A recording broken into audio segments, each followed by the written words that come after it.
quand vous constatez que tous ces actes, que ce soit des vols, des pillages, je pense à la soirée du Paris Saint-Germain, des viols, toutes les statistiques le disent, les crimes, tous les crépoles et, vous voyez, et tous les autres, ces pauvres gamines qui sont massacrées aussi et qui sont égorgées, violées, etc.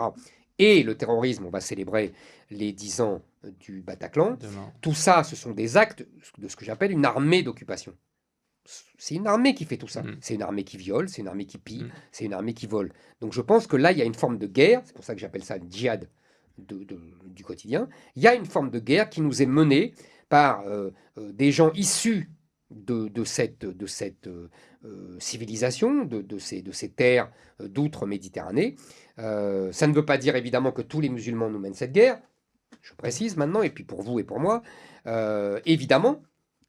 Et d'ailleurs, quand j'en appelle à une alliance judéo-chrétienne, je n'oublie pas, et je ne fais pas ça seulement ni par prudence face aux tribunaux, ni par électoralisme, mais je fais ça parce que c'est la vérité et parce que je le pense.